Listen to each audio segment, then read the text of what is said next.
Welcome. This is Recidiva. I'm sharing a recording of a casual Skyrim playthrough using a mod list I built. My profound thanks to all the mod creators who have made this game a crowdsourced treasure. I hope you enjoy. Okay, so research on the Fists of Randagulf have shown, first of all, there's an original version in the Creation Club, which is part of the Cromvanger Cave. I went all the way back down through Cromvanger Cave, but it wasn't there. Turns out that Legacy of the Dragonborn has their own version. This is a hallway in the Blue Palace. So we're right off the throne room. They're in this locked case.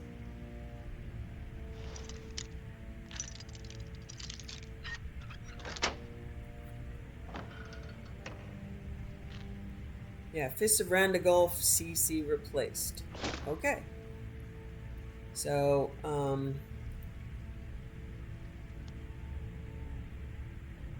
me check their stats.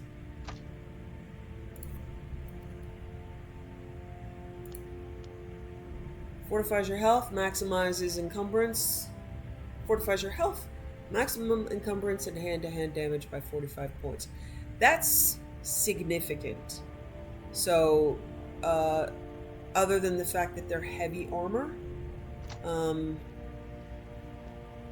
that's pretty awesome.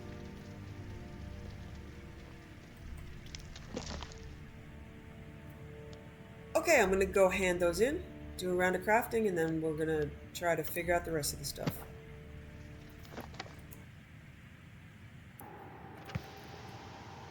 Okay, we're debugging some stuff. If you look at my quest log now, I discovered that by going into the section that they said don't go into in the Legacy of the Dragonborn Museum, there is a vault you can go into. There are a bunch of books I have not read. There were a bunch of treasure maps I had not read. So I pulled a bunch of those out, and now you can see all the markers for the treasure maps that I've already picked up. But there were duplicate maps, so I'm probably just going to jump around and try to clear some of those. But I read, I'm going to see which ones of these I haven't gotten. I think most of them I have, but that's something to be aware of. I mean, like, I know I just did Crabber Shanty, stuff like this, so I'm going to clear those. I have two things in here. I have Much Ado About Snow Elves, and bring the Hidden Tome, bring Ancient Falmer Tome to Urag. Now, it's not in the library, and there are 4 of them, so I don't know which one I was supposed to bring to him, by which name. I'm likely going to hide it if it doesn't clear, or save it to the end of the game. But let me try speaking to Urag one more time, see if anything comes of that. I'm not one for commendations, but I might have lost everything that matters, so thanks. Urag, I wasn't able to find anything useful. Could you just please help me out? Alright, I'll bring everything we have on them. He took the 3 books, which is good. How about this? Okay, good. So that cleared itself, thankfully. So I have to be really careful about... I'm probably not going to do a run like this where I, save every book and read it. Mostly, if I want to have the books read, I could re-listen to this, so I'm probably not going to have this problem in the future. Let's see if he accepts the Ancient Falmer Tome. My rules about books still stand. Okay. Fight well. The Ancient Falmer Tome, I'm not going to stress about that. I'm just not. Alright, so now we have a clearer path to Much Ado About Snow Elves, which is great. Read his copy of Dwemer History and Culture.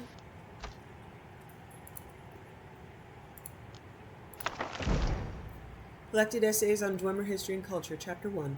Marabal Sul and the Trivialization of the Dwemer in Popular Culture by Hasfat Antabalis.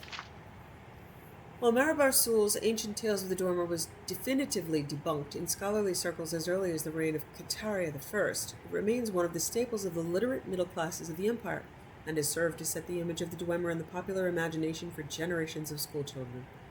What about this lengthy but curiously insubstantial tome has proven so captivating to the public is that it has been able to see off both the scorn of the literati and the scathing critiques of the scholars. Before examining this question, a brief summary of the provenance and subsequent career of ancient tales would be appropriate. First published around 2E 670 in the interregnum between the fall of the First Cyrodiilic Empire and the rise of Tiber Septim, it was originally presented as a serious, scholarly work based on research in the archives of the University of Gwilym, and in the chaos of that era was taken at face value, a sign of the sad state of Dwemer scholarship in those years. Little is known of the author, but Mara Bar Sul was most likely a pseudonym of Guar, a prolific writer of penny-dreadful romances of that era, who is known to have had many other pseudonyms. While most of Phelim's other work has, thankfully, been lost to history, what little survives matches ancient tales in both language and tone. See Lomis' textual comparison of Guar Phelim's hypothetical treachery with Mara Bar Sul's ancient tales of the Dwemer. Phelim lived in Cyrodiil his whole life, writing light entertainments for the elite in the old imperial capital. Why he decided to turn his hand to the Dwemer is unknown, but it is clear that his research consisted of nothing more than collecting the peasants' tales of the Nibene Valley and recasting them in Dwemer guise. The book proved popular in Cyrodiil, and Phelim continued to churn out more volumes until the series numbered 7 in all. Ancient Tales of the Dwemer was thus firmly established as a local favorite in Cyrodiil, already in its 17th printing, when the historical forces that propelled Tiber Septim to prominence also began to spread the literature of the heartland across the continent. Mara Bar Sul's version of the Dwemer was seized upon in a surge of human racial nationalism that has not yet subsided. The Dwemer appear in his tales as creatures of fable and light fantasy, but in general they are just like us. They come across as a bit eccentric, perhaps, but certainly there's nothing fearsome or dangerous about them. Compare these to the Dwemer of early Redguard legend, a mysterious, powerful race capable of bending the very laws of nature to their will, vanished but perhaps gone. Not gone. Wait. Vanished but perhaps not gone. Or the Dwemer portrayed in the most ancient Nord sagas, fearsome warriors tainted by blasphemous religious practices who used their profane mechanisms to drive the Nords from Morrowind. Mara Bar Sul's Dwemer were much more amenable to the spirit of the time, which saw humans as the pinnacle of creation, and the other races as unenlightened barbarians or imperfect lesser versions of humans, eager for tutelage. Ancient Tales falls firmly in the latter camp, which does much to explain its enduring hold on the popular imagination. Mara Bar Sul's Dwemer are so much more comfortable, so much friendlier, so much more familiar than the real Dwemer, whose truly mysterious nature we are only beginning to understand. The public prefers the light, trivial version of this vanished race, and from what I have learned in my years of studying the Dwemer, I have some sympathy for that preference. As the following essays will show, the Dwemer were, to our modern eyes, a remarkably unlikable people in many ways. Okay. Ask Urag for another book. All this knowledge might have been lost were it not for you. I'm sorry, there didn't seem to be anything relevant in that one. Anything else? Okay. Got another one for you. Read Urag's copy of The Falmer, a study.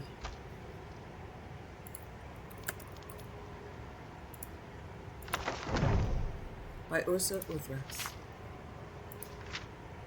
Ulthrax. I've studied and traveled and explored and observed, and my hypothesis has finally been confirmed, that the twisted Falmer that inhabit the darkest depths of Skyrim are indeed the Snow Elves of legend. No one really knows when the story of the Snow Elves began, but the ancient work Fall of the Snow Prince, which is an account of the Battle of the Mosru, as transcribed by Lorkheim, chronicler of the chieftain Ingjaldur White-Eye, gives a rather vivid account of its ending. According to this eyewitness account, the great Falmer leader known only as the Snow Prince died in glorious battle. As far as I know, died by having a little girl fling a sword at him, and was buried with honor by his Nord slayers. The remaining Snow Elves were scattered or slain, and were never heard from again, or so many thought. But where the story of the ancient Snow Elves ends, that of the current-day Falmer begins. For when the Snow Elf host was shattered on that fateful day, it did not simply disperse, it descended into the earth deep underground. But the Falmer sought sanctuary in the most unlikely of places, Blackreach, far beneath the surface of Skyrim in the legendary realm of the Dwemer themselves. Yes, Blackreach exists. I have been there, and unlike most of those who have witnessed its terrible glories, I have returned, and I now know the truth about the Falmer. After their defeat by the Nords, the dwarves of old agreed to protect the Falmer, but at a terrible price. For these Dwemer did not trust their snow elves' guests and forced them to consume the toxic fungi that once grew deep underground. As a result, the snow elves were rendered blind. Soon the majestic snow elves were rendered powerless. They became the dwarves' servants, and then their slaves. But the Dwemer's treachery was so deep, so complete, that they made the fungi an essential part of the Falmer's diet. This guaranteed the weakness of not only their current Falmer thralls, but their offspring as well. Snow elves, for time eternal, would be blind. But as is always the story with slaves and their masters, the Falmer eventually rebelled. Generations after they first sought solace among the dwarves and experienced bitter betrayal, the Falmer rose up against their oppressors. They overthrew the dwarves and fled even further down into Blackreach's deepest, most hidden reaches. For decade upon decade, the two sides waged a bitter conflict, a full-fledged and bloody war of the crag that raged deep below Skyrim's surface, completely unknown to the Nords above, a war whose battles and heroes must forever remain lost to our knowledge. Until one day, the war ended. For on that day, the Falmer went to meet their Dwemer foes in battle, only to find that the entire race had vanished. Finally freed from the threat of their Dwemer overlords, the Falmer were able to spread freely throughout Blackreach. But years of fighting the dwarves had left them bloodthirsty and brutal. Feeling the need to conquer, to kill, they began mounting raids to the surface world. And so the legends began, of small, blind, goblin-like creatures who would rise from the cracks of the earth in the dead of night to slaughter cattle, attack lonely travelers, and steal sleeping babes from their cribs. In recent years, however, sightings of these creatures have become more and more frequent. Their raids more organized, their attacks more brutal. In fact, one might even come to the conclusion that the Falmer are ready to change once again. Could it be true? Are the snow elves of ages past ready to reclaim their long-forgotten glory? Are they ready to surge to the surface and make war upon the light dwellers? If that happens, if the Falmer are indeed planning on reconquering Skyrim, I fear a horror neither men nor gods could possibly stand against.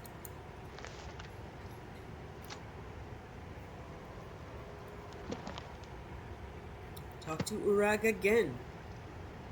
The Arcanium is always accepting new volumes. I'll take what I can get. That one didn't seem to have anything either. I hate to ask, but... Was there something specific you needed? As I said before, a book that includes information about Falmer Exodus refugees. Hold on there. I just remembered something. The group of mages took a number of books. The Synod. A few months back, the Synod showed up here. They inquired about the ruins of Mizulft, but that's all I remember. There's a chance they might be in Mizulft yet. This better be good. Okay.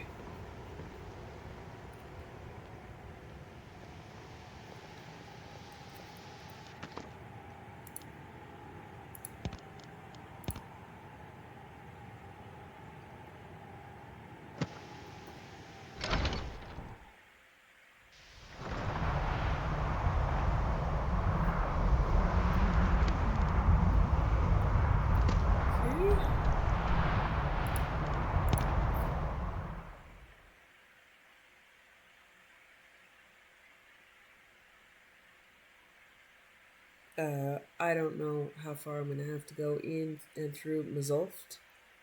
If I recall correctly, Mizulft is the place where you have to go to the orrery at the end, where the crazy and dead Synod mages are.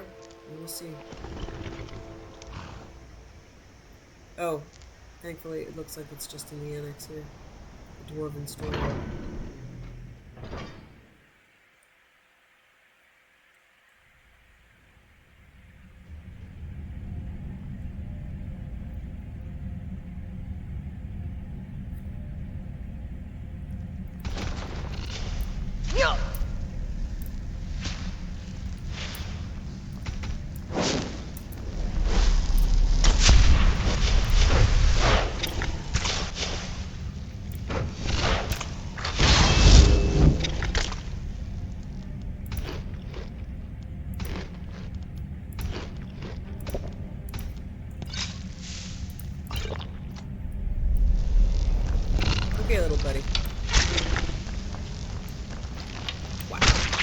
broodling takes 2 arrows.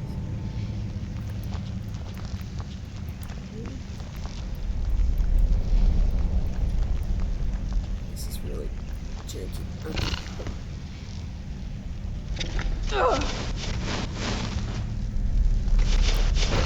Not looking good for the Synod here, is it? Hey, little buddy.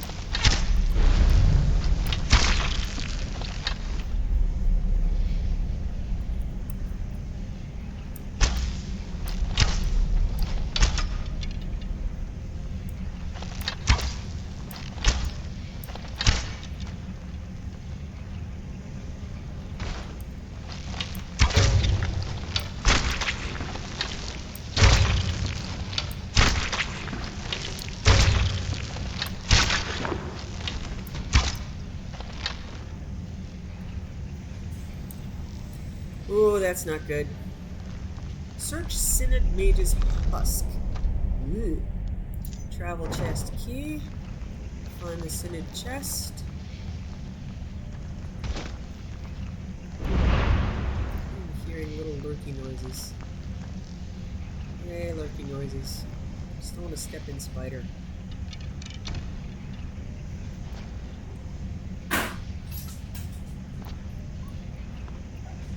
Okay.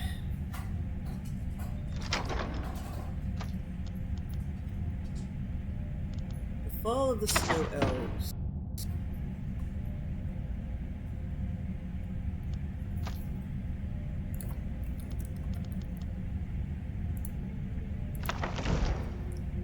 By Hamina Whippet.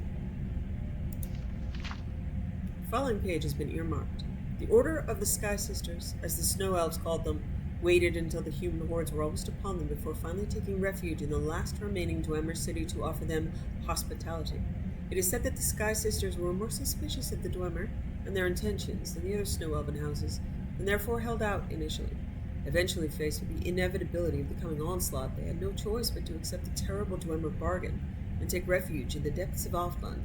It's also said by some scholars that the Sky Sisters were the first group of Snow Elves to be fed the poisonous algae and therefore discover the Dwemer's true intent, the enslavement of their entire race. There are references in Dwemer texts of this wing of Alfland being sealed shut after an incident there, although no scholar to my knowledge has ever discovered further explanation of what occurred there. Okay, investigate the area around Alfland.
Yee-hee-hee.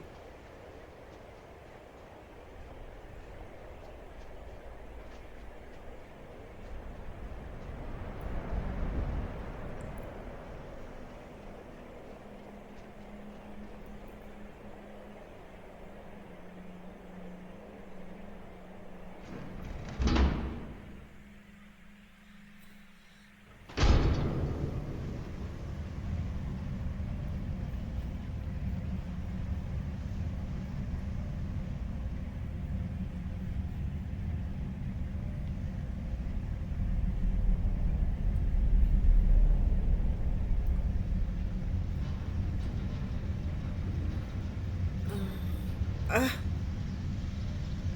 Mm.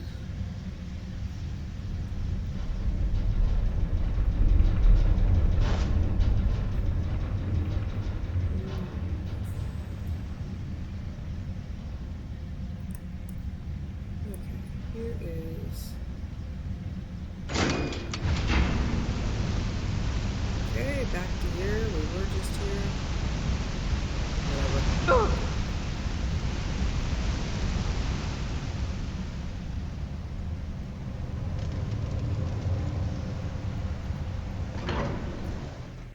Oh, so frustrating. Okay. Alright, so it's out on the ledge here. It's down here? What?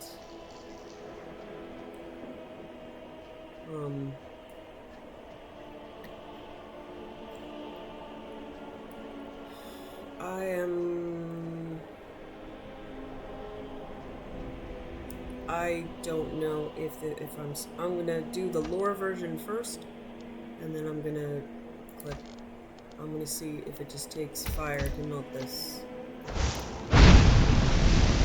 Okay, good.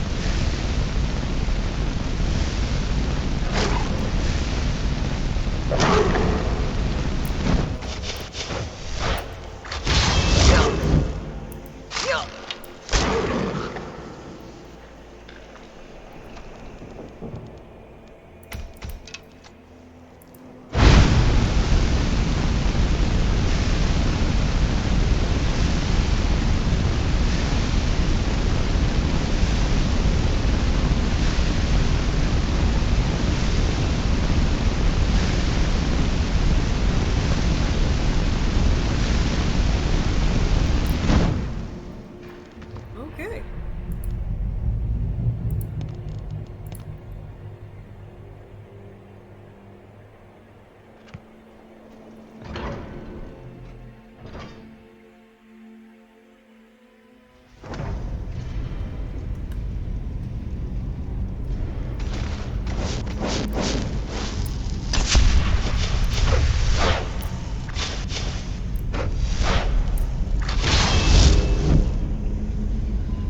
Yeah, now conjuration doesn't cost anything.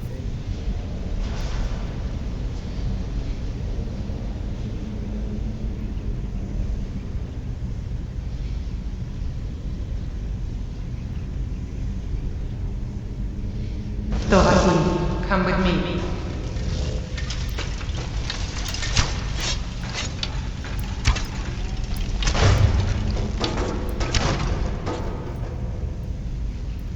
Okay, that was a big drop off.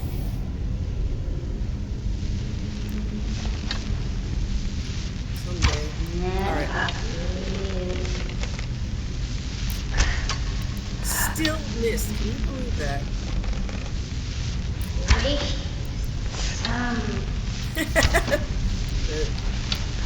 Sound effects. Oh my god. Okay. Alright, I'm just gonna walk past you and assume you're not. Come with me. Yeah, it wasn't even actually killable. Oh, thank god.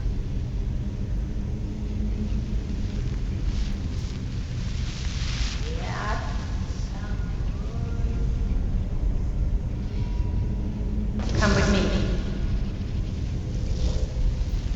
Some weird shit, folks.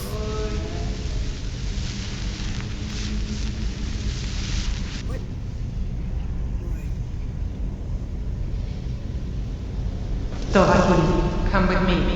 Okay, I'm following her. There are lots of paths, but I'm following her.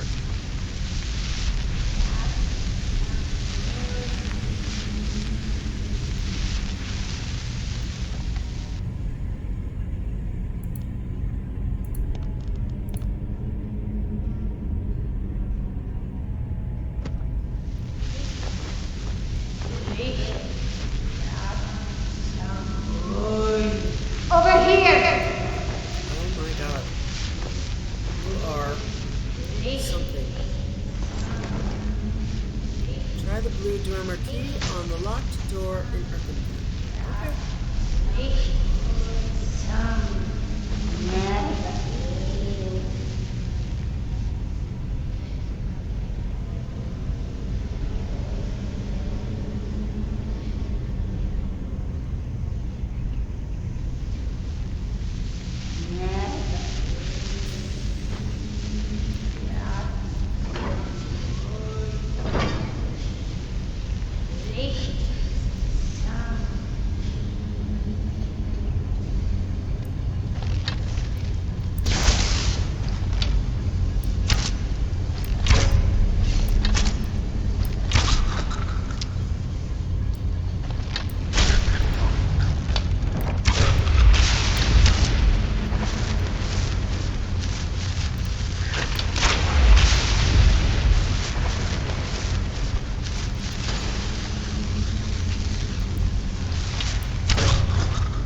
that's the concept of bearded dwarves, but I just don't see why. I mean, that makes as much of a. I mean, humans are bearded.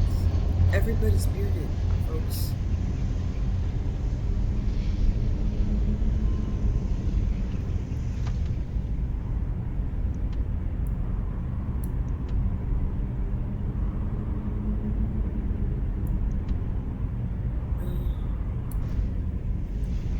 Alright, I'm not gonna explore this whole place. I'm just gonna head out. It looks like that was 2 quests. Much ado about okay, no, that's much ado about snow elves is Calsoma. Alright.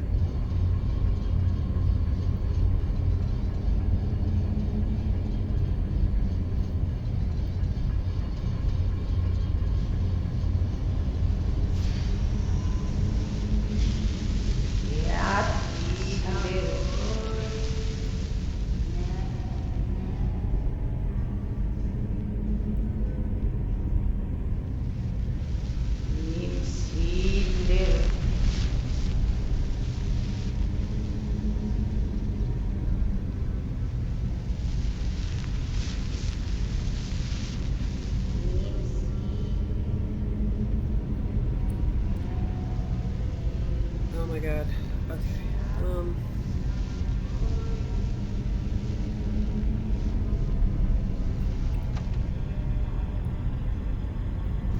Fabulous. It's going to go up over this way. No, that's straight down. Okay. Seems like a good time for a teleport to me.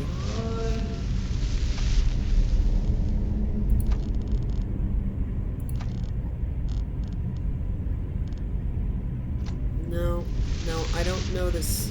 I don't know this quest, so I don't know if there's a full screen.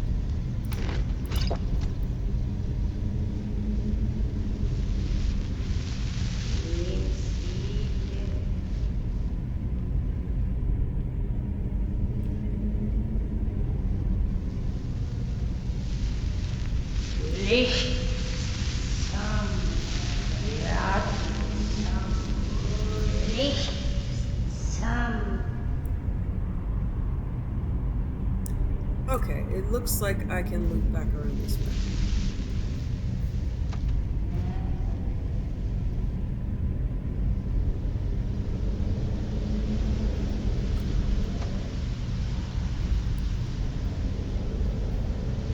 Or not.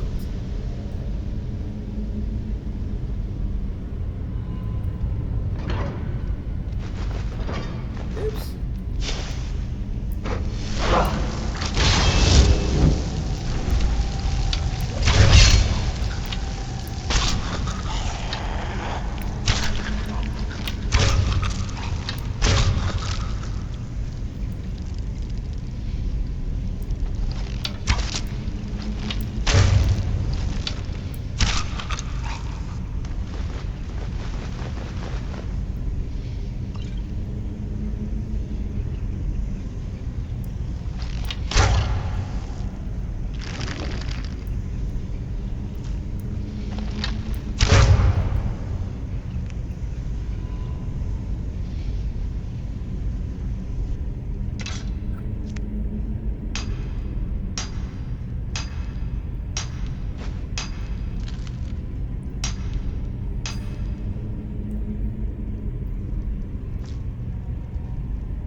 my clip up.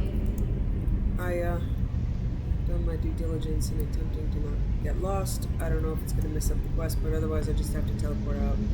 I believe I did what I could do. No. Okay. So there is a puzzle on this side of the door. Smartest thing to do is to click through stealth and find the supposed exit.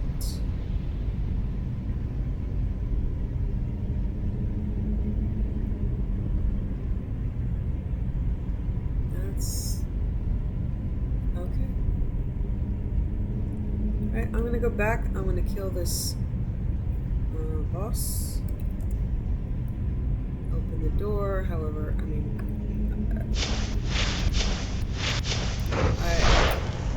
this has just got the best of me. You dirty thief! What the...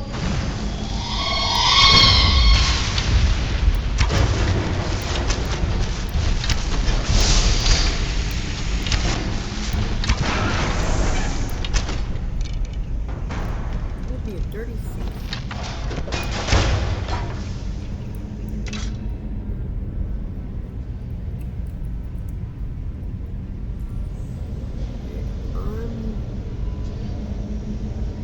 I'm really lost, guys. I don't know how I'm supposed to open this. I don't know what's on the other side. It's very confusing.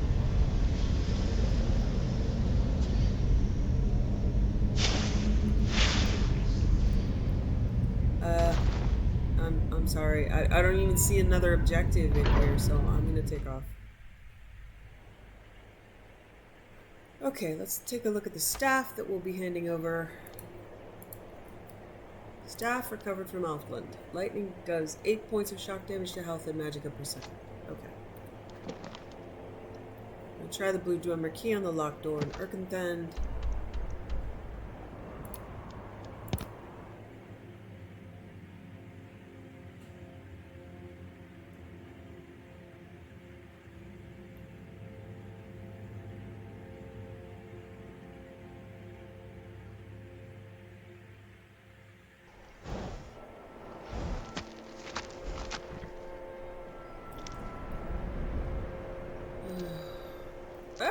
Turn clipping back on.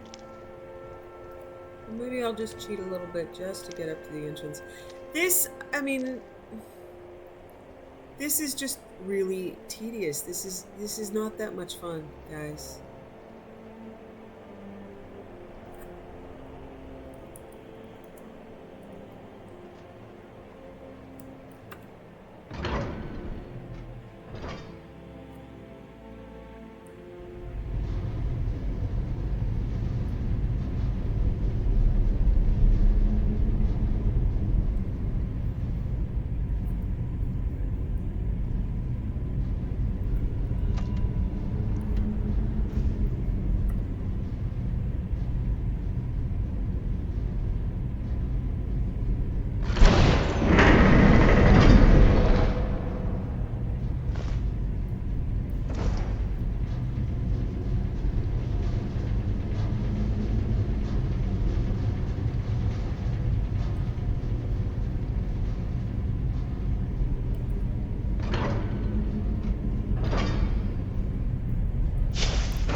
Okay, you will forgive me if you understand how frustrating this is, how much not fun it is. To be using a game with traditional quest mechanics and then have additional stuff that has decided those mechanics, they're just not going to do them.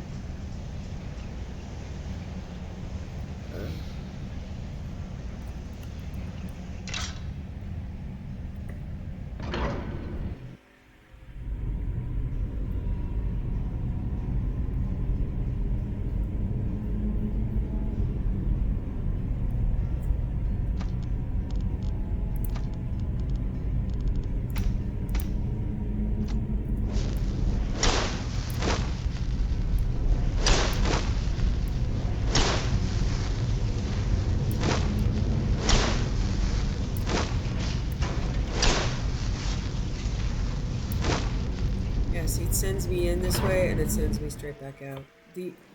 I'm just gonna, I'll come out and say it. As much as I adore these guys and all the work they put into it, sometimes their quest markers are crap, which is part of the issue. If they're just saying, well, you should explore and you should figure it out the hard way. Well, you should put the quest markers in the hard way. And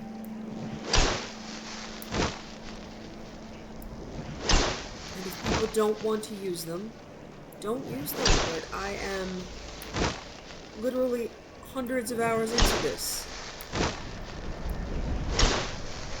I'm doing the work. What the fuck?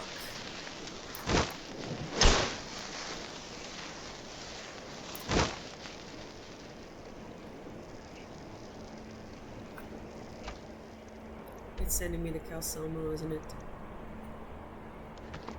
Okay. Continue into Arkansas. Alright. I have 2 quest markers. And one is sending me back to Calcelmo. So I'm going to go hand in the staff to Calcelmo so I no longer have that quest marker. So, yeah. Legacy of the Dragonborn, folks. Please, please, please. Help me out. Stop putting millions of markers on one quest. Because we can't find stuff.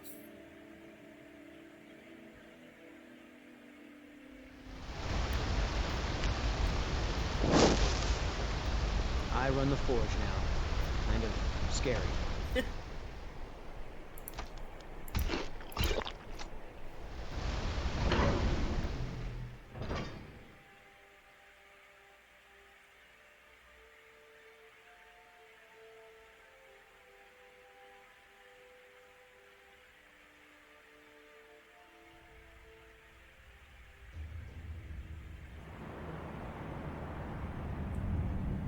Please take it as constructive criticism, but it's basically like having an amazing cupcake, but there's a little bit of shit in the frosting.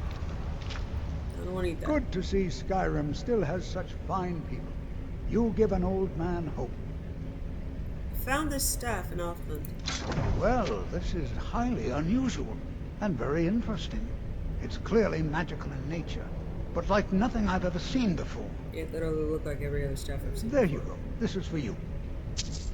What? Oh, goodbye. I have things to study. What is it? About those artifacts you needed me to find. Yes? You know what needs to be done. I think it's time for you to get going. Okay. Yes, I have a lot of research to do. Alright, let's see if that cleared it up a bit. Continue into Arkansas. Alright, I'm gonna see if the markers are better. Now, I need a nap.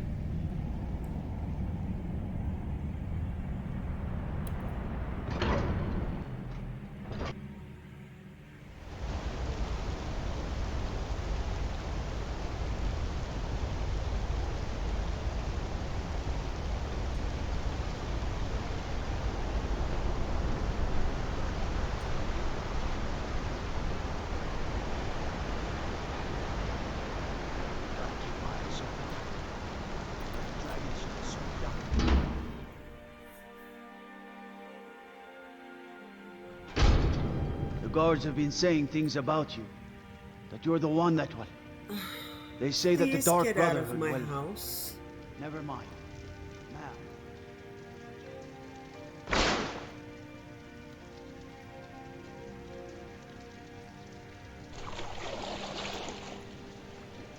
Okay, physically relaxing, cracking the neck, taking it easy.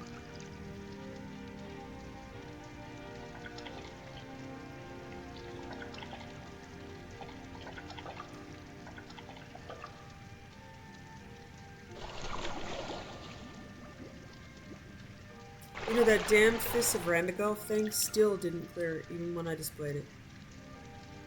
It's still there. Fist of Randigolf. And the Tools of Kagranak hasn't cleared either.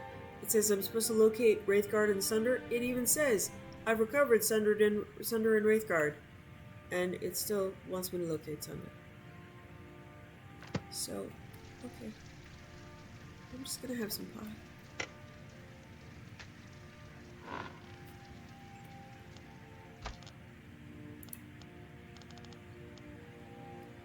St. Jub's Opus. The rise and fall of St. Jub the Eradicator, hero of Morrowind and savior of the Dunmer. I'm a hunter. I'm a redeemer. I am Jub. The tale of my rise to glory begins in the ash wastes of Morrowind. I rode alone, weapon at my side, and the burning wind stinging my face. My quest was arduous but necessary to ensure the survival of the Dunmer people. Pestilence was creeping across the ashlands. A menace with an insatiable hunger that plagued innocent travelers simply trying to get home. It was my self-sworn task to hunt them down one by one and drive them from the skies. The fury knew no bounds, and their war cry resonated across the land. They were the notorious cliff racers, and they had to be destroyed. On a particularly hot day during sun's height, I was tracking what I call a lingerer, a cliff racer without a nest. He was a particularly feisty one, too, leading me on a merry chase across almost 3 miles of ash dunes. I'd managed to take a piece out of one of his wings in an earlier scuffle, so he couldn't maintain much of a climb, but he still had quite a bit of stamina left, and he was trying to make me tire of the chase. Almost 2 solid hours passed, and my silk strider was tiring, but I couldn't give up. I had sworn to eliminate the foul beasts to the last, and I wasn't about to let it go. If I was going to stop the thing, I'd have to do it fast. I pulled my longbow from my back and knocked my last arrow. I took a deep breath and pulled, trying to keep the cliff racer in my sights.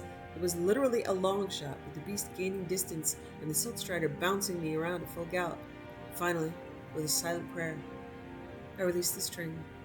The arrow sang through the air like a howling demon as it sliced its way toward its target. Finally, just as it crested the lip of a foyada, the arrow struck it to the midsection and let out a horrible cry and fell out of sight. My cries of triumph were quickly stilled by the sound of over 100 wings. Rising from the foyada was an entire colony of cliff racers, and they were out for blood. The blasted thing had led me straight to their nest and sacrificed itself with the intent of feeding me to its brood. It was a trap. The damn thing had become much too clever. Knowing this was likely the end, I jumped down from the silk strider and hit the back of its leg with the flat of my glass blade. There was no need for the innocent thing to die here today because of my stupidity. Or you could have ridden it away. As the ash cloud cleared from being stirred up by the massive legs, the cliff racer brood approached. I held my sword high, prepared for the worst. The battle lasted 2 full days. I was beaten, clawed, bitten, and knocked down more times than I care to remember. In the end, 76 cliff racers were slaughtered. I was knee-deep in their corpses and my body on the verge of collapse, but I had survived. I smiled to the heavens, and all went black. When I awoke, all I felt was my back on a cold stone floor. Every muscle in my body was on fire, and my vision was blurred. Slowly, I tried to climb to my feet. It took several agonizing minutes, but I finally managed to do it. As my eyes adjusted to the dim light of the new surroundings, I realized that I was standing before Lord Vivek himself. He was simply staring at me, floating above his throne and staring at me with his piercing eyes. When I began to prostrate myself as a sign of respect, he held up one of his hands as if to say it wasn't necessary. Was I dead? Was Lord Vivek pleased with me? Was he about to strike me in anger for my somewhat sordid past? Suddenly I understood everything. Suddenly I realized I was brought here for a reason. I should have died in those ash wastes, but Lord Vivek must have seen something in me that he hadn't seen in millennia, and decided to spare me from my fate. Thus became my ascent to sainthood. Thus began the rise of St. Job. Telvanni Construction by Claudius Galenus. When one is given the opportunity to visit Morrowind Province, one will undoubtedly notice the strange construction, the glaring differences in architecture from the more familiar Imperial-style buildings. Foremost in unusual design are the almost wholly ancient, alien structures favored by members of the great House Telvanni. While that house is considered among the more xenophobic, and members are generally unwilling to part with hard-earned knowledge, we've been able to piece together a great deal of information from various sources about the fantastic dwellings of the Telvanni. Even the casual observer will note that Telvanni buildings are not, in fact, traditional buildings at all. Rather, they are totally organic structures grown into useful shapes to accommodate city life. Thick, large vines curled around merchant stalls and winding in curious paths overhead are common sights in any Telvanni town. Many hold the belief that Telvanni towers are plants, although that's technically incorrect. In reality, the structures are fungal in nature. The more curious will note the distinct mushroom shapes of the upper reaches of towers central in any Telvanni city. Although one will encounter any number of dwellings in a Telvanni town, it might come as a surprise that all pod houses in a town are part of the same organism, although some structures in some towns are separate, so technically it's not one fungus, but a small colony. Instead of being several smaller fungi scattered around the countryside, all are merely outgrowths of the incredible towers that rise from the heart of the village. Therefore, when one inquires as to how such a city is built, how the towers are grown, is the question one is truly asking. All Telvanni towers need magic and care to be properly grown and require a great deal of expertise across multiple fields.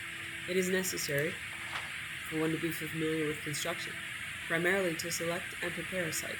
Architecture, to understand what kind of shapes are appropriate for men and where to live in, what growth patterns offer the greatest structural stability, and other such concerns. Magic, to be able to grow the fungus in the first place and to guide its expansion later on. Mycology, again primarily for site selection. It is vital to know under which conditions the fungus can survive and to what extent it can be manipulated through magical means. Morrowind's general, inhospitable environment seems to offer the Telvanni fungus ideal conditions in which to thrive. Indeed, many Telvanni towns are found along coastlines where harsh rocky shores meet the salt water of the sea. Telvanni cities can be grown from a single spore, and when one considers the grand scale of the resultant towers in which Telvanni councilors and elders reside, one begins to understand the sheer mastery of Telvanni sorcery. However, a single spore on its own is not enough for one to grow such a spectacular city. Spores require a magical catalyst in order to spur their remarkable growth.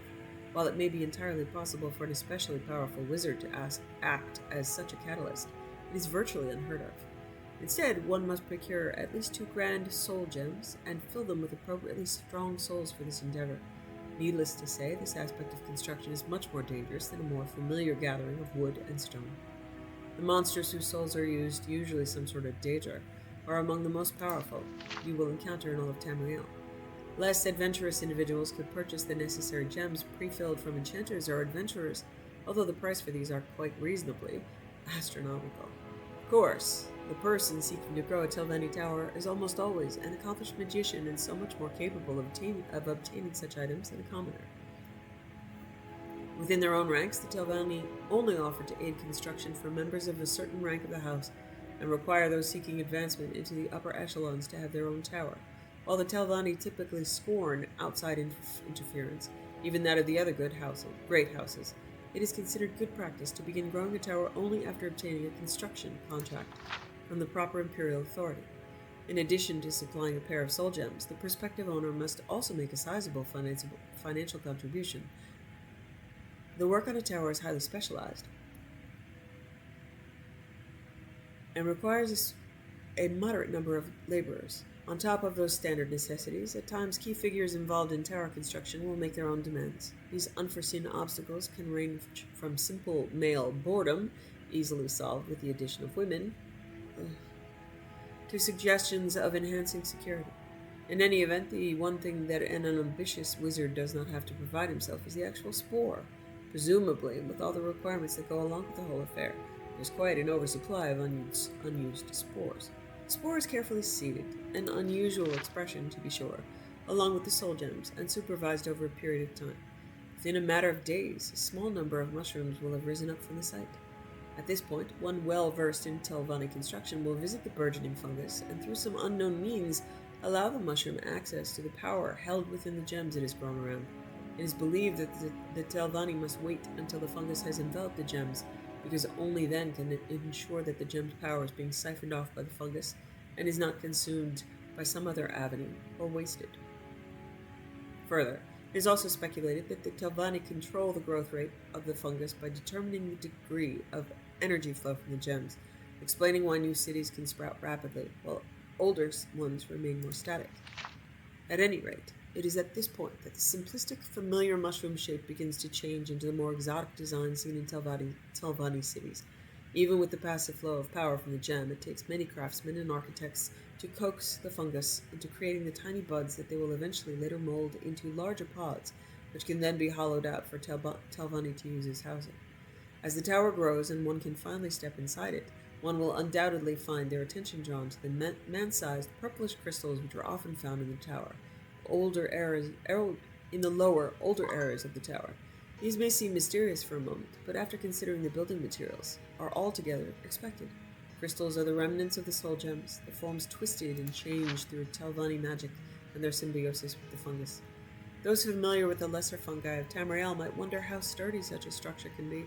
A glance at a Telvanni town is show enough that the great mushrooms do not rely on incumbency.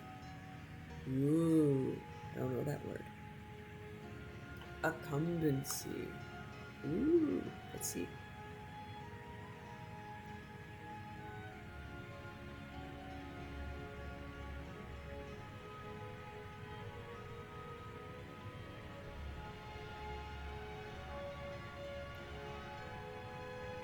Accumbency is a noun that means the state of being incumbent, or leaning, or reclining.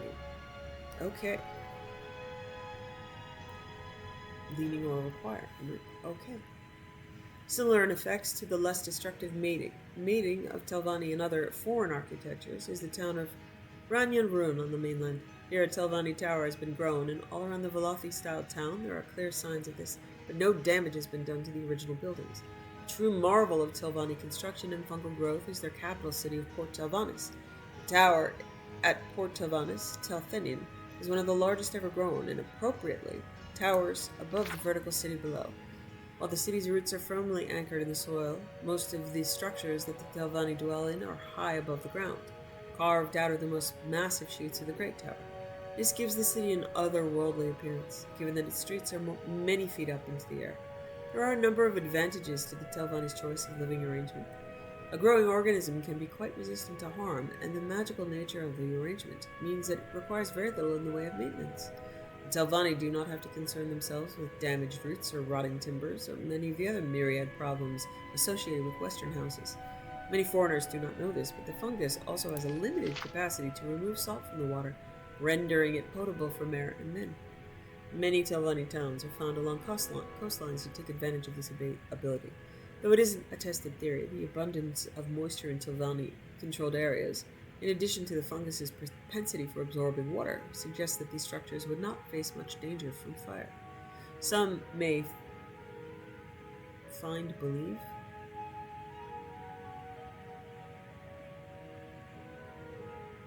Oh, it's okay. Pick one. Some may believe that living inside of a fungus that was grown with the soul of a creature unusual, but it actually is quite effective. Inside, the air is often moist and faintly warm, and there's little indication that the structure around you is actually a living organism. The interior architecture is substantially different from that of the other great houses, as there are often shafts that require levitation to reach to higher levels.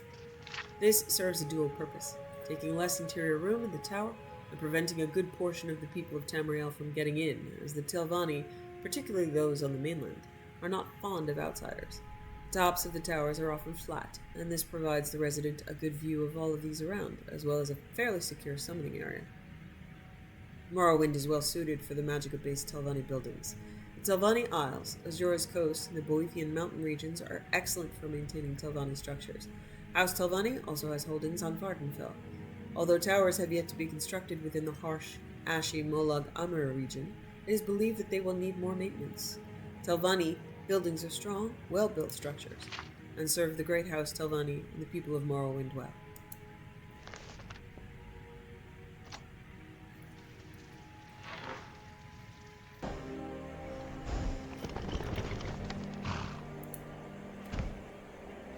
Wow, there is no quest marker. Guys. This is a problem.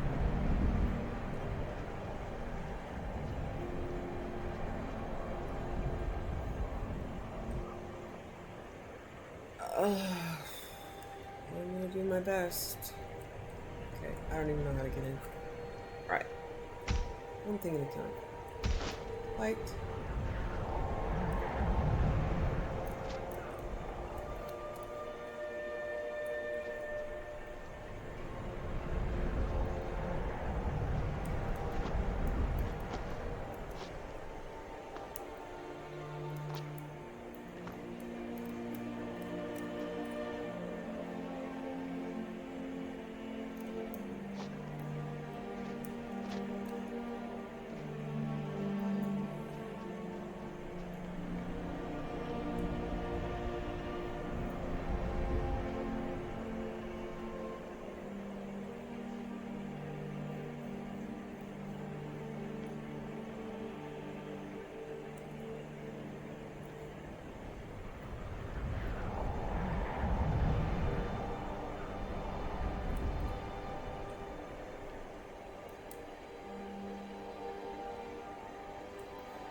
Okay. Deep breaths.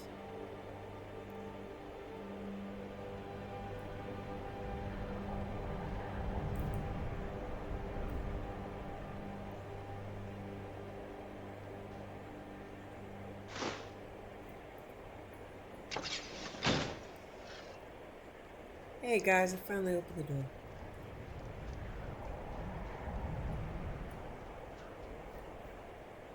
Oh, to let myself out. Okay, I get it now.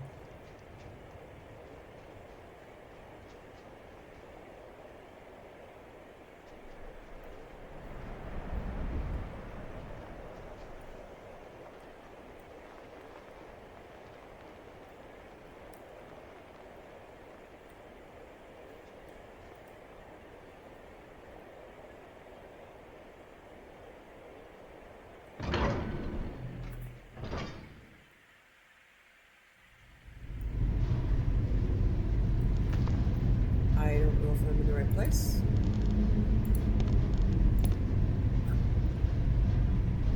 I don't know where I'm going.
Besmenislava, Afera, was not as phone father.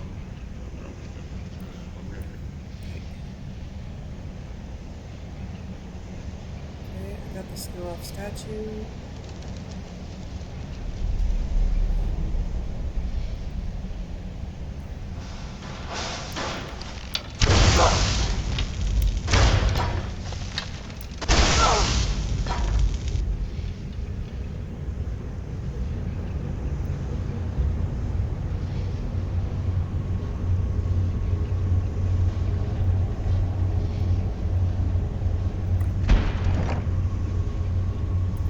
Oh my god.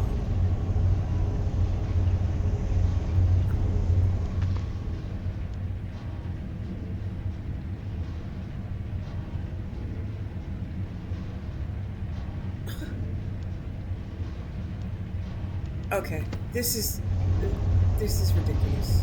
I'm sorry. This is just ridiculous. This is too much. It's too complicated. It's badly marked. It doesn't really have a reward. And now I have to walk all the way back out without any quest. Plus, I don't have any other leads.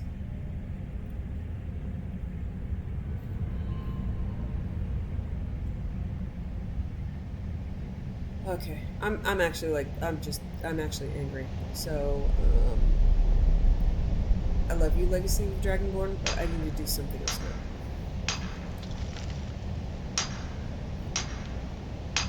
I'm just gonna hammer on some shit and then use a portal. This is crazy. Okay, yeah, fuck it. Seriously, fuck it. I've had enough.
Even the external of Roland's manner is reflecting my mood.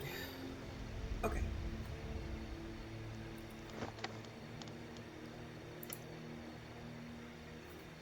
I'm going to go down and pick up another, now the Thieves Guild line seems less tedious. See if I can get another, job in wherever I need to do jobs. I think it was Whiterun.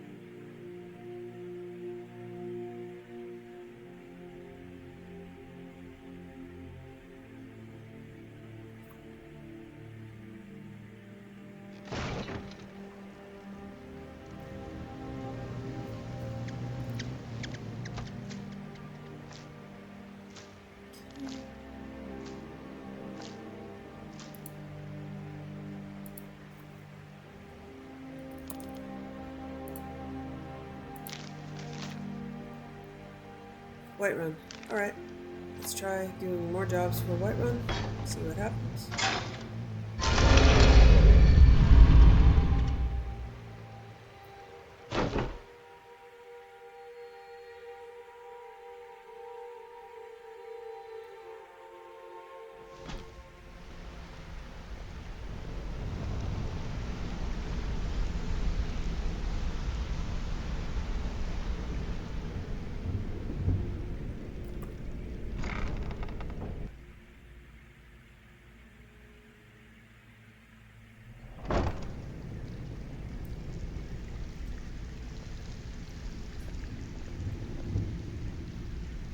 Oh, it's 2 a.m. She's having a nap. Echo, weren't you supposed to give me some sort of quest? It's one thing to say you've got the skills to be a thief. It's another to actually use them. Okay.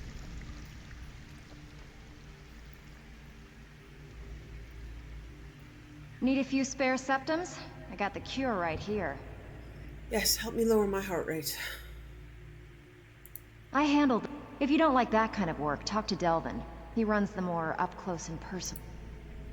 I bet you are. Which one? One of the quickest way. If you're interested. What do you say? Whatever. Just get it done. Here's the job.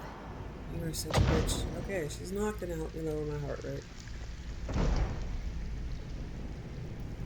Aw, man. Don't make me steal the goldfish from the vultures. I'm sad.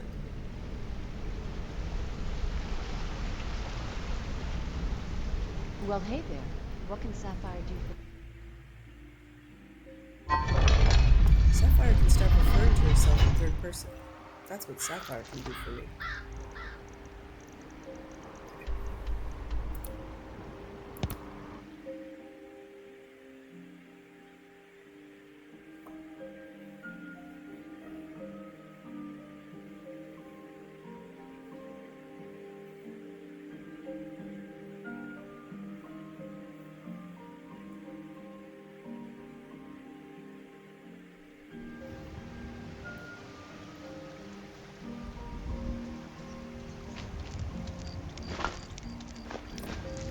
Turn on the light so I can see the wonderful little goldfish before I go rob them blind.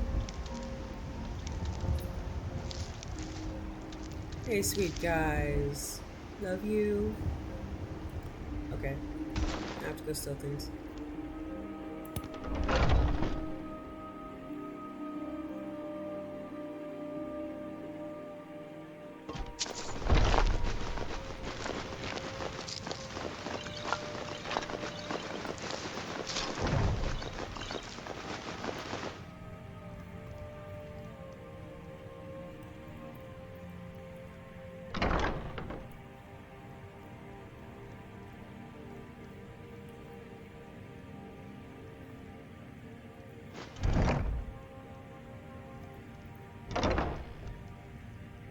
Oh, you've got a great bed. Look. It's awesome. Wow, you're just sitting up worrying all night, huh? Sorry, I stole your shit. But you do have some nice goldfish.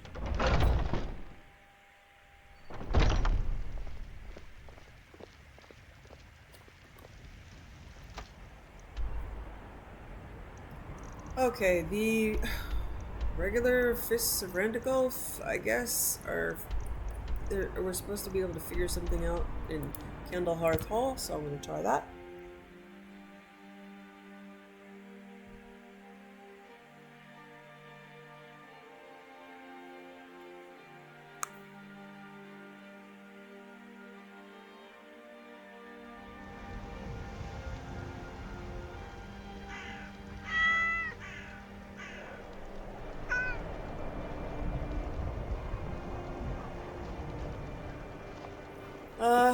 Yeah, I've been looking for you. Oh, dear God. Got something I'm supposed to deliver. Your hands only. Let's see here. Looks like that's it. Got to go. Wave breaker. Oh, there's still some more fishing. Okay. Maria's hastily written letter. Slayah, I need your help. I was sent an urgent letter by Jarl Skald of Dawnstar. It would seem that the frenzied mud crabs you defeated not long ago have reappeared and are more fierce than ever. Guards were sent to clear them out. When they arrived, the reports of the battle defy belief. They say that a ghostly apparition rose from the sea before they fled in terror. Reinforcements are said to be on their way. Could it be? I suppose it's possible. Forgive my idle rambling. I'm leaving Riften for the shores west of Dawnstar. I have a terrible feeling about this. We'll make our stand near the fishing shack. It's been ages since I swung a blade. I hope I still remember how. Maria. Oh, is her little juvenile mud crab going to be the cause of all this? I don't remember. Okay, so right now, I am... Read the letter... Okay, wave breaker. Read the letter on fishing work. Oh, I got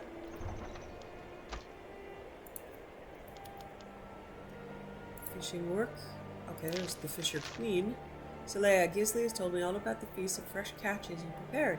Your fishing exploits are quickly becoming a thing of legend, and every legend deserves a song. Yarmo.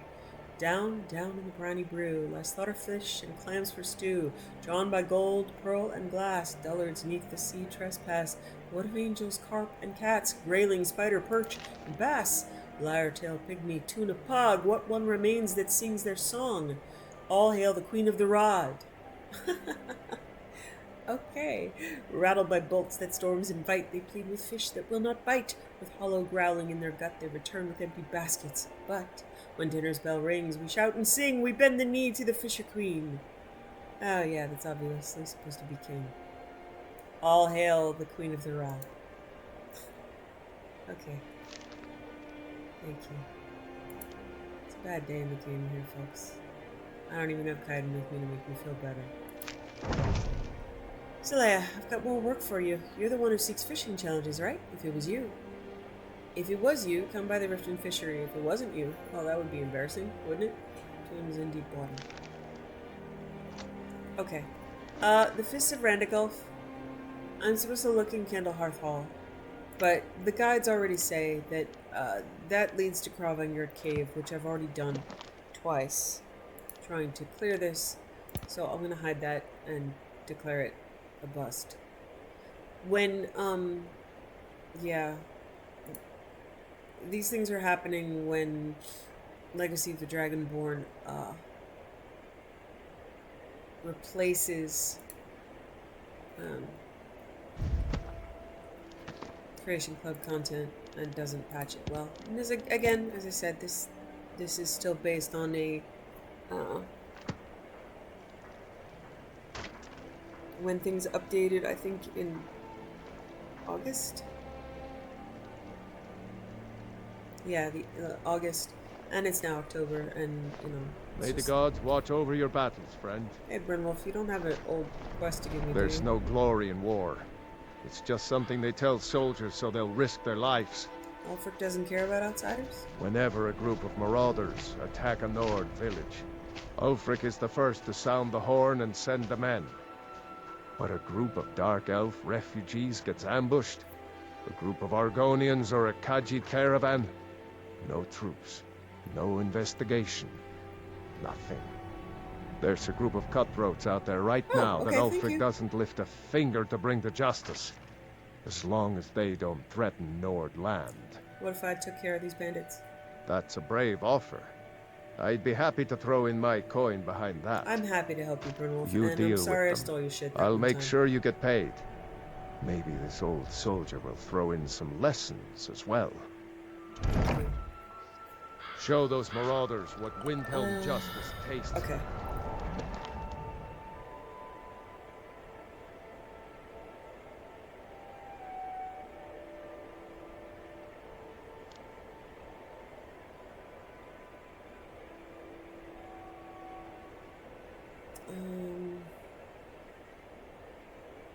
Okay. I'm gonna hide the, yeah, I'm gonna hide the treasure stuff for now. Just, I'm gonna do that.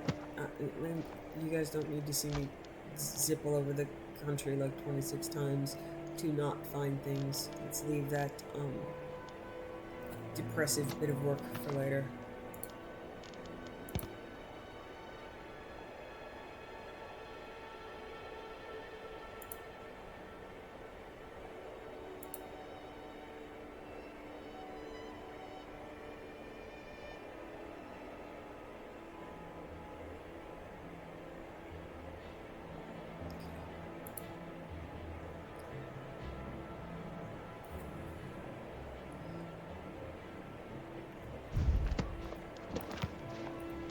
Okay, I did want to try to debug author of mysterious note.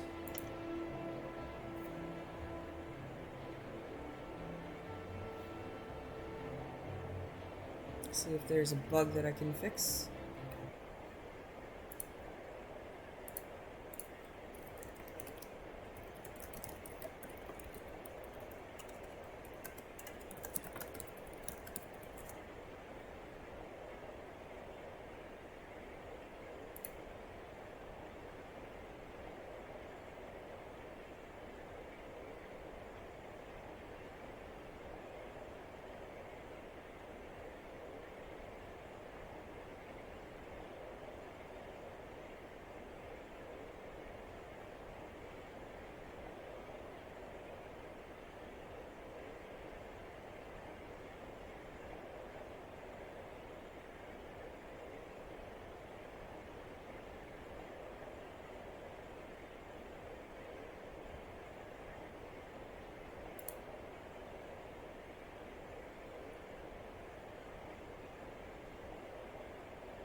Okay, I'm going to see if I can load an item.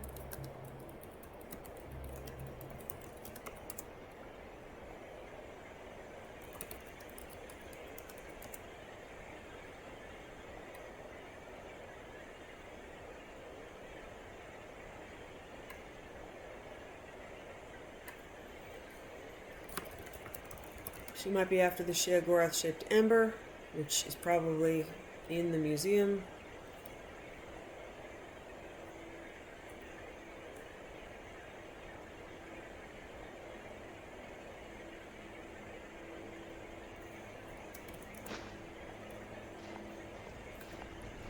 Alright.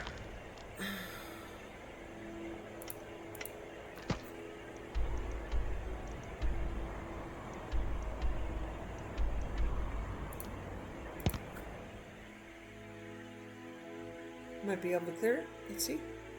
If it's that easy, that would be awesome. So I am having a lot of issues with the Legacy of the Dragonborn mismarking quest items and storing them. And some of them I've gone back to get and I can't withdraw them.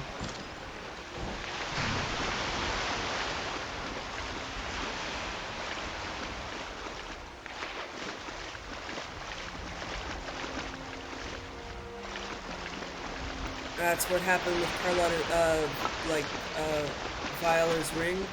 I could find it in its, I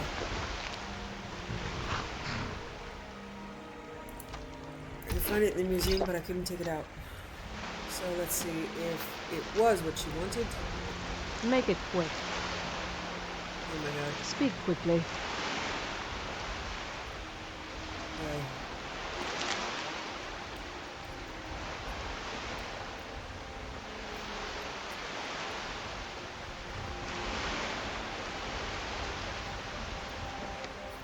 Okay.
Okay, I loaded this Make it jiggle-lag. Need something? Oh my god. Okay, I give up.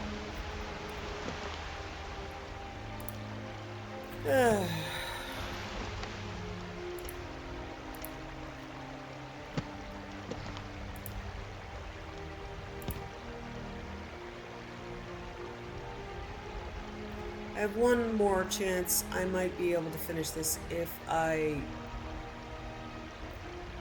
eventually have it as one of the only few quests remaining in my log, and then it will be easier for me to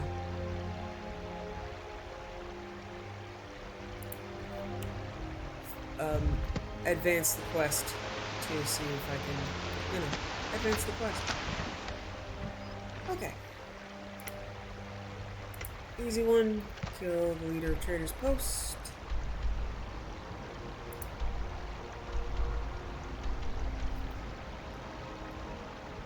I don't know who my enemies are here, guys.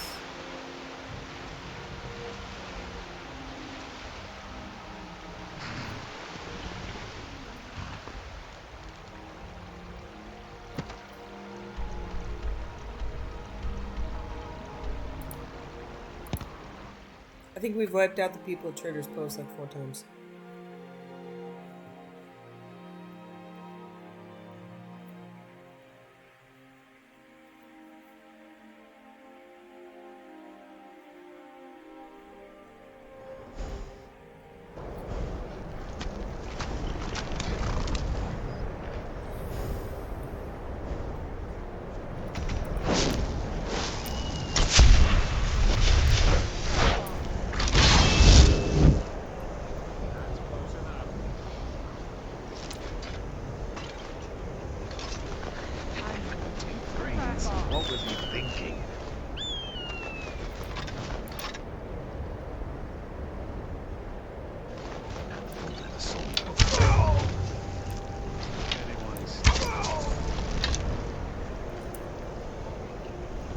something?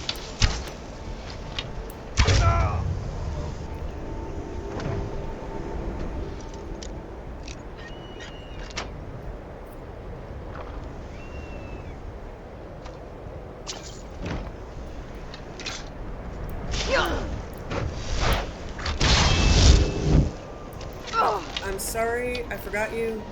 And I don't really have to kill you, but I'm just in kind of a mood, okay?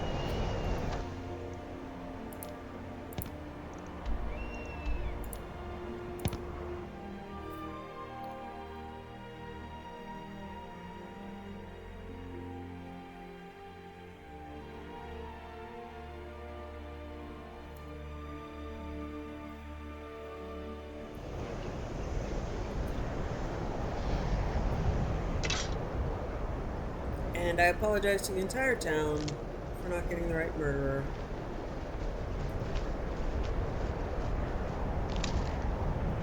Still tripping over dead bodies. I'll try to fix it in the future.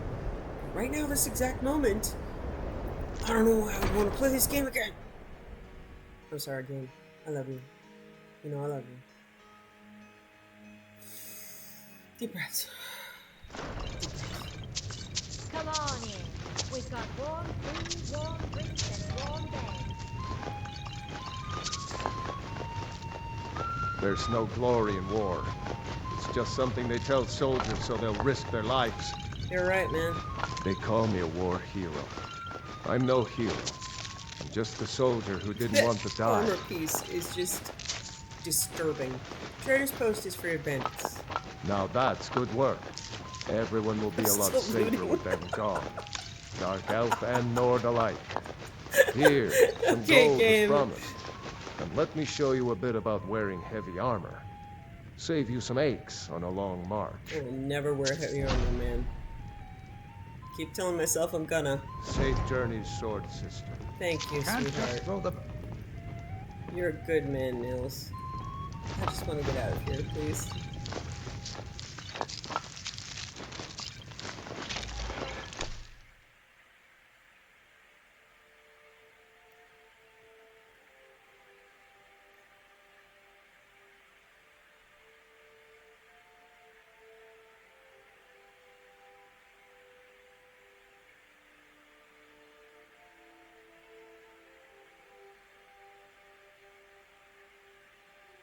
Uh-oh. It's acting like it's crashed, but it's still scrolling. It might take it a while to figure out how much shit I have, huh?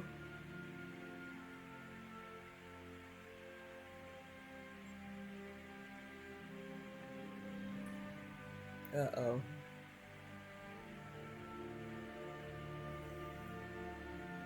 Yeah, I'm locked up.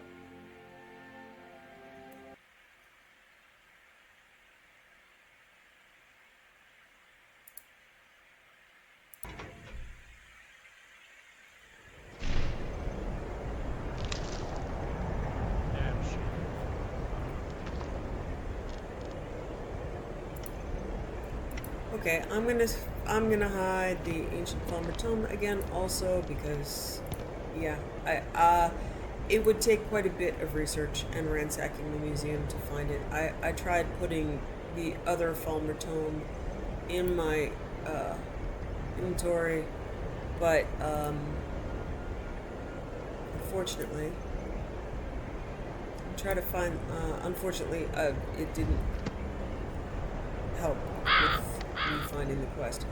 I'm gonna see if I can find the Thalmor assassin. See if they'll talk to me this time.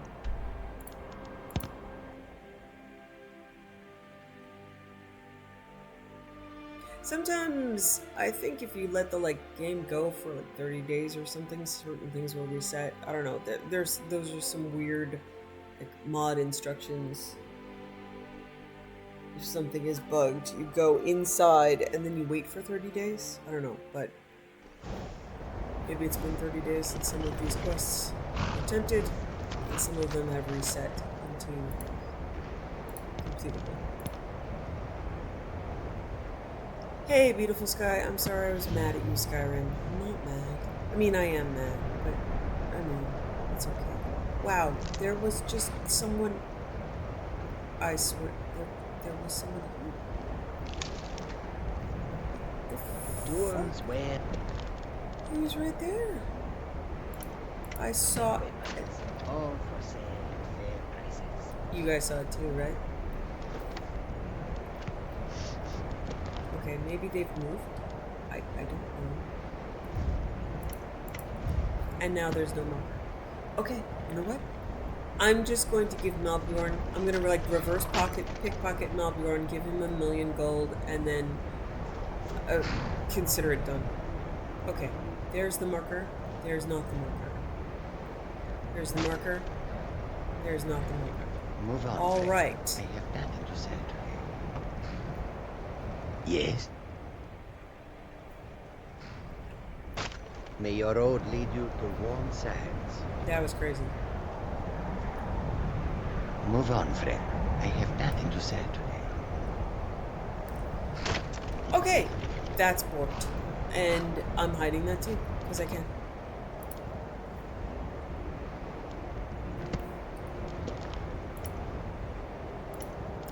Okay, so some of these I will be completely abandoning, you know.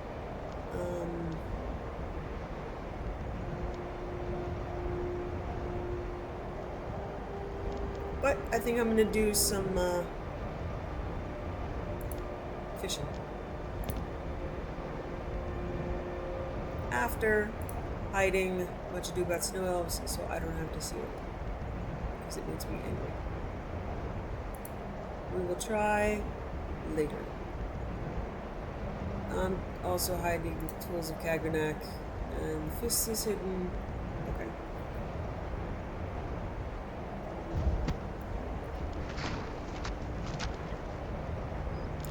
Weird.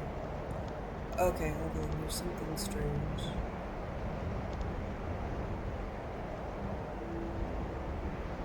Let me check something out. I don't remember what Rebuilding the Past was.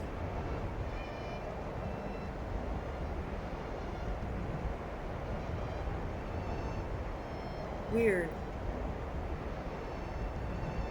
I should see that in my...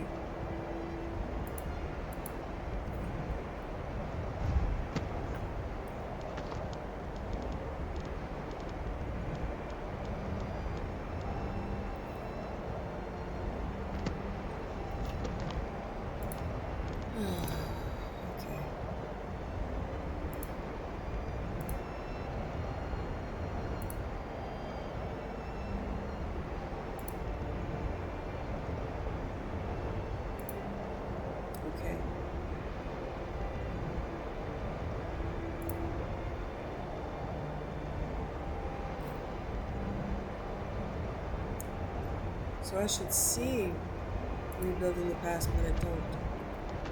I don't even remember which one that is. Hold on.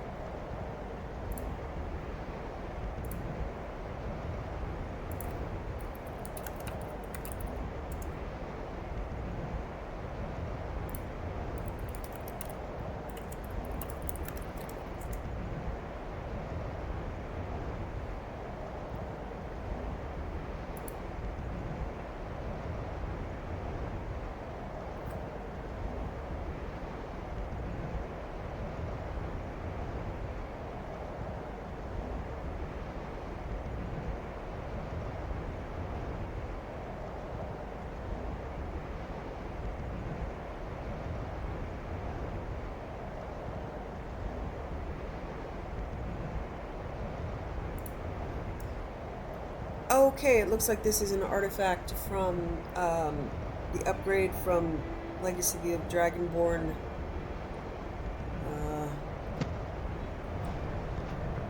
Oh, look at that beautiful sky. Hello, beautiful sky. Yeah, Legacy of the Dragonborn, Rebuilding the Past,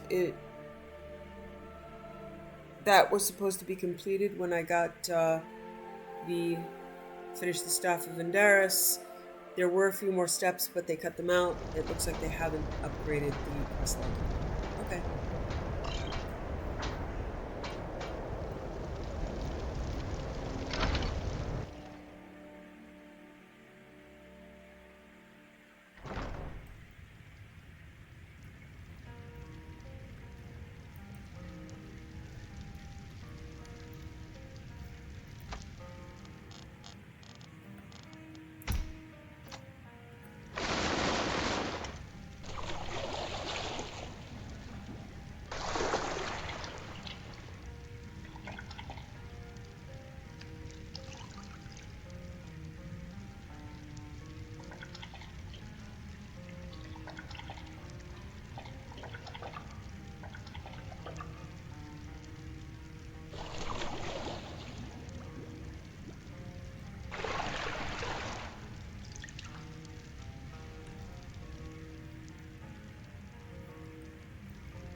Adabal-A.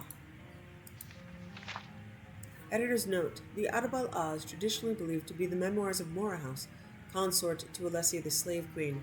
While this cannot be historically verified, the Adabal-A is certainly among the oldest written accounts to come down to us from the early First Era. And in the blood-floored throne room of the White Gold, the several head of Pelinal spoke to the winged bull, Morahouse, demigod lover of Al-Ash, saying, "Our enemies have undone me and spread my body into hiding.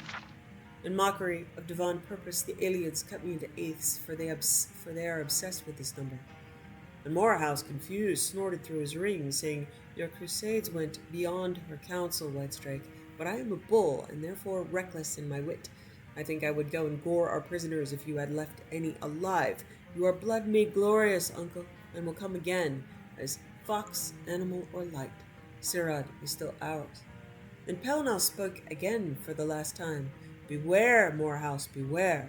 With the foresight of death, I know now that my foe yet lives, bitter knowledge to take to my grave. Better that I had died believing myself the victor, although cast beyond the doors of night, he will return. Be vigilant. I can no longer shield the host of men from Umaral's retribution." Alessia's youth during the slave years. Darif's original tribe is unknown, but she grew up in Sard, anon Sardivar Lead. I don't know what that means. Where the Aelids herded in men from across all of Niben, Cothri, Need, Algamba, men of Creth, though these were later known to be imported from the north.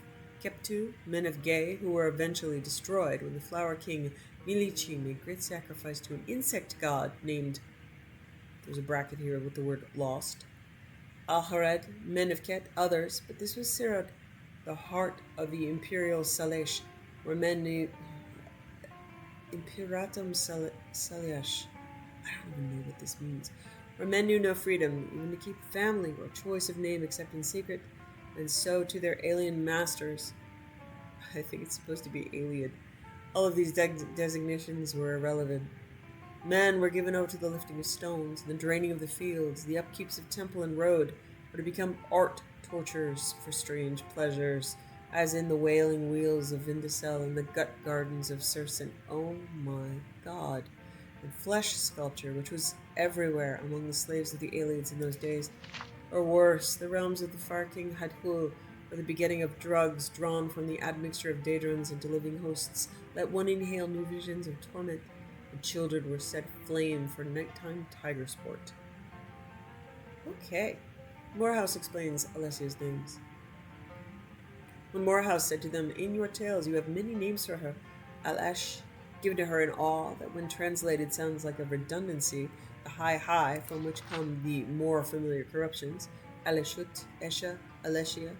You knew her as Paravant, given to her when crowned, first of its kind, by which the gods meant immortal worthy of the majesty that is killing, questing, healing, which is also Paraval, Pavesh, Peratu, Peref, and in my case, for it is what I called her when we were lovers, Paravani. Though she is gone to me, she remains bathed in stars, first Empress, Lady of Heaven, Queen Utsirab, and they considered themselves full answered, and departed. Wow. Okay, we're finally going to read the Ethereum Wars. By Taran Dreth, dedicated to Katria, my friend and colleague. Hey, Kitty, you want to come up and read a book? Come on, sweetheart. Come up. The end, when it came, was swift. In the span of 3 short years, the great dwarven cities of Skyrim, from Markarth to the Valathi Mountains, fell before the armies of the High King. Hello, baby. Yeah, you're blocking my view, but that's okay. I'm just going to say hi and pet you for a little bit, alright? I needed to pet a kitty. The great dwarven cities of Skyrim, from Markarth to the Valathi Mountains, fell before the armies of the High King. Cities that had held fast against the Nords for over 100 years crumbled abruptly and without warning. For centuries, scholars have marveled at the sudden collapse of the Dwemer city-states. Even the Nords seem to have been taken by surprise, though their chroniclers were quick to ascribe their success to King Geller's inspired tactic and the blessings of Shor. My research suggests a much different outcome, a much different cause. However, My research suggests a much different cause, however. In the decades preceding their fall, the dwarven cities of Skyrim had been decimated by internal disputes and infighting over a most surprising cause, Ethereum. Modern scholars know Ethereum as a rare, luminescent blue crystal found in some Dwemer ruins. Most consider it little more than a curiosity, as it is proven all but impossible to work with.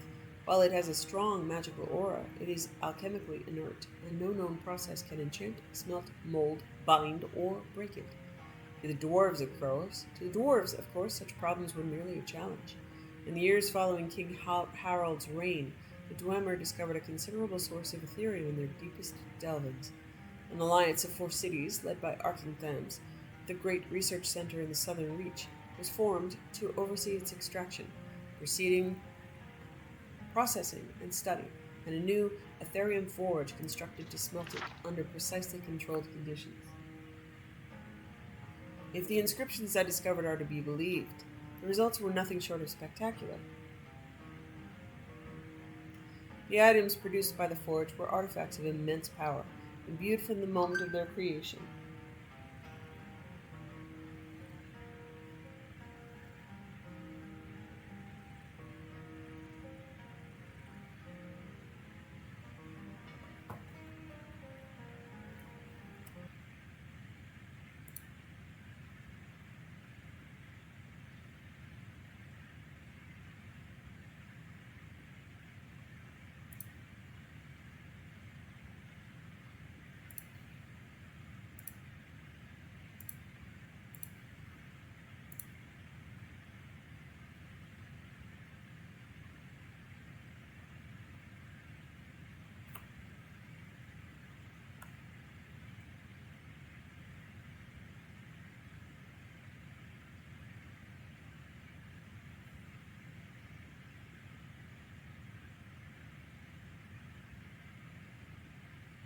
Yeah, I saw that. I'm hoping people are okay.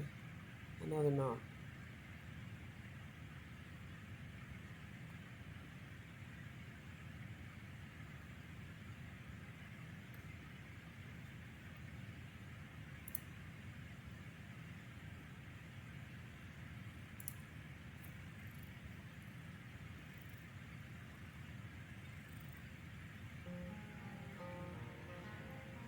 If the inscriptions that I discovered are to be believed, the results were nothing short of spectacular. The items produced by the forge were artifacts of immense power, imbued from the moment of their creation with powerful enchantments. The Dwarven alliance shattered almost immediately, as the 4 city-states and their rivals attempted to claim the forge. We can only speculate that none were successful. Decades of conflict merely weakened them all, allowing for King Geller's subsequent conquests. And though the Dwemer reclaimed most of their land a century later, there's no evidence that they ever resumed their research on Ethereum. Perhaps the costs had just been too great. But nothing like the Ethereum forge described in the inscriptions has ever been found within the borders of Skyrim. It may have been destroyed long ago by the Nord invaders or the Dwemer themselves, or perhaps it, like the secrets of Ethereum itself, still remain to be discovered. The Amulet of Kings by Wenenris Monoma. The first year of the First Era, a powerful race of elves called the Aelids, or the Heartland High Elves, ruled central Tamriel with an iron hand. The high and haughty Aelids relied on their patrons, the treacherous Daedra lords, to provide armies of Daedra and dead spirits. With these fearless magical armies, the Aelids preyed without mercy on the young races of men, slaughtering or enslaving them at their whim. On behalf of the suffering human races, Saint Alessia, the first in the line of Cyrodiils, sought the aid of Akatosh, the dragon god of time and ruler of the noble Aedra. Akatosh, looking with pity upon the plight of men, drew precious blood from his own heart and blessed Saint Alessia with the blood of dragons, and made a covenant so that as long as Alessia's generations were true to the dragon blood, Akatosh would endeavor to seal tight the gates of oblivion and to deny the armies of Daedra and undead to their enemies, Daedra-loving aliens. In token of this covenant, Akatosh gave to Alessia and her descendants the Amulet of Kings and the eternal dragon fires of the Imperial City. Thus did Alessia become the first gem of the Cyrodiilic Amulet of Kings. The gem is the red diamond in the middle of the amulet. This is the symbol of the Empire and later taken as a symbol of the Septim line. It is surrounded by 8 other gems, one for each of the divines. So long as the Empire shall maintain its worship of Akatosh and his kin, and so long as Alessia's heir shall bear the amulet of kings, Akatosh and his divine kin maintain a strong barrier between Tamriel and Oblivion, so that mortal man need never again fear the devastating summoned hosts of the Daedra Lords. But if the Empire should slacken in its dedication to the Nine Divines, or if the blood of Alessia's heirs should fail, then shall the barrier between Tamriel and the Daedric realms fall, and Daedra worshippers might summon lesser Daedra and undead spirits to trouble the races of men. You don't say. Wow. Epic cape.